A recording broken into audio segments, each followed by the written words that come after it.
नमस्कार मित्रांनो, स्वागत आहे परत एकदा तुमच्या आवडत्या चॅनल हॅलो टीचरमध्ये. तर मित्रांनो, काल मी एक व्हिडिओ टाकलेला होता. त्याच्यामध्ये तुम्हाला कोडची ऑर्डर वाचून दाखवली होती आणि रिक्रुटमेंट रूलची जो GR होता 1983चा तो GR दाखवलेला होता. सोबत मी व्हिडिओ बनवताना तुम्हाला सांगितलेलं होतं की हे जे व्हिडिओ मी बनवत आहे तो कोणत्या कारणास्तव बनवत आहे.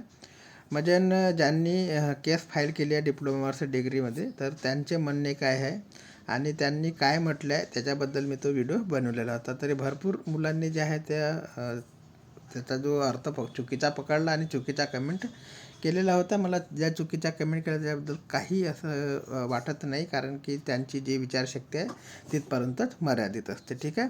बाकी काही चांगल्या कमेंटसुद्धा व्हिडिओवर आल्या आहेत. त्याच्यापैकी एक कमेंट मी तुम्हाला इथे वाचून दाखवतो, जो की फार अभ्यासू कमेंट याला म्हणता येईल आणि फार डिटेलमध्ये त्यांनी कमेंट केलेली आहे, चांगली कमेंट केलेली आहे.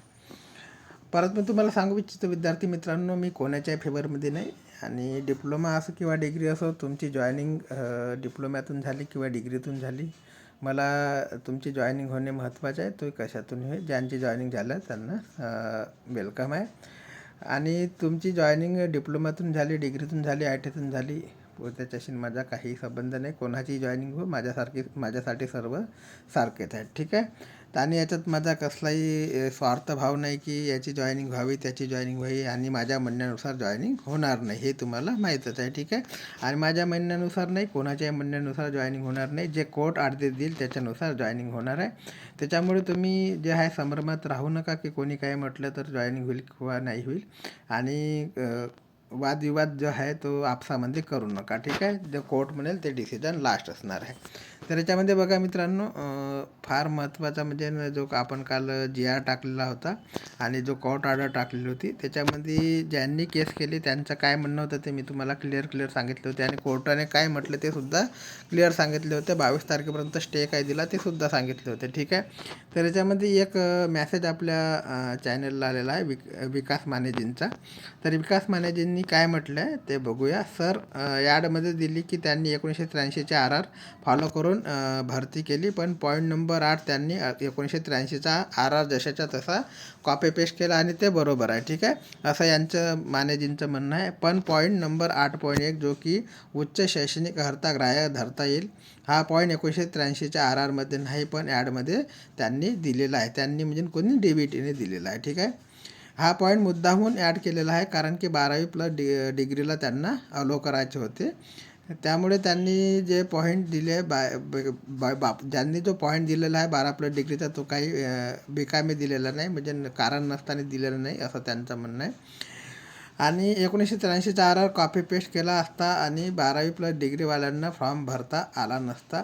परंतु 12वी प्लस डिग्रीचा जो फॉर्म आहे तो फॉर्म सबमिट झालेला आहे. त्याच्यामुळे हा जो अधिकार आहे तो प्रत्येक डिपार्टमेंटला आहे की एखाद्या पोस्टसाठी बेसिक क्वालिफिकेशन डिप्लोमा असेल तर ते 12वी प्लस डिग्रीला पण अलाउ करू शकतात, असा यांचं मानेजींचं म्हणणं आहे. ठीक आहे. हा डिसिजन सुप्रीम कोर्टाने सुद्धा दिलेला आहे. डिग्री वर्सेस डिप्लोमा केसमध्ये अलाउ करायचा की नाही ते त्या रिक्रुटमेंट डिपार्टमेंटवर डिपेंड करत असते. तर त्यांनी अलो केलं तर जे जॉईनिंग आहे DBTने जे जॉईनिंग देऊन अलो केलं आहे ते 12वी प्लस डिग्री अलो आहे. म्हणजे 12वी प्लस डिग्री जर जॉईनिंग देऊन त्यांनी अलो केले असेल तर ते अलो आहे, असं यांचं म्हणणं आहे. तर मानेजींचं जे म्हणणं आहे कदाचित खरं असू पण शकते किंवा बरोबरसुद्धा असू शकते. तर याच्यामध्ये मला कसलाही म्हणजे बोलायचं नाही, परंतु यांनी जो मेसेज केलेला आहे तो फार डिटेलमध्ये केलेला आहे आणि महत्त्वाचा मेसेज आहे. ठीक आहे, बाकीच्या लोकांकरता. ठीक आहे. तुम्हाला जर कमेंट करायचे असेल तर अशा अभ्यासू कमेंट करत जा. बाकी काय, काही मुलांनी मला काल मेसेज केला की सर डिप्लोमाची जी स्पेलिंग आहे ते चुकलेली आहे. बाबा कधी प्रिंटिंग मिस्टेक होत असते, पण जे फोकस आहे ते आपलं व्हिडिओमध्ये काय सांगितलं आहे त्याच्याकडे असायला पाहिजे. स्पेलिंग मिस्टेक किंवा मिस्टेक होऊ शकते की तुम्ही जे फार एकदम बारकाईने अभ्यास करणारे पोरं असाल तर स्पेलिंग मिस्टेक काढू शकता. बाकी माझे काही म्हणणे नाही. चुकी जी आहे ती चूक काढलेली पाहिजे आणि सांगितलीसुद्धा पाहिजे. तर ज्यांनी चांगला कमेंट केला त्यांनासुद्धा धन्यवाद, ज्यांनी वाईट कमेंट केलं असेल त्यांनासुद्धा धन्यवाद. आणि येत्या 22 तारखेला आता कोर्टाचा काय डिसिजन येते त्याच्यावरती आपण पुढचा व्हिडिओ घेऊन येऊया. ठीक आहे. बाकी काही अपडेट माहिती मिळाली तर मी तुम्हाला वेळोवेळी पोचवितच राहील. बाकी जे असेल ते सर्वांना बेस्ट ऑफ लक. या एक्झामकरता, येणाऱ्या एक्झामकरता आणि बाकीच्या ज्या रेल्वेच्या आता एक्झाम येणार आहे त्यांच्याकरता सुद्धा सर्वांना बेस्ट ऑफ लक. जय हिंद, जय महाराष्ट्र.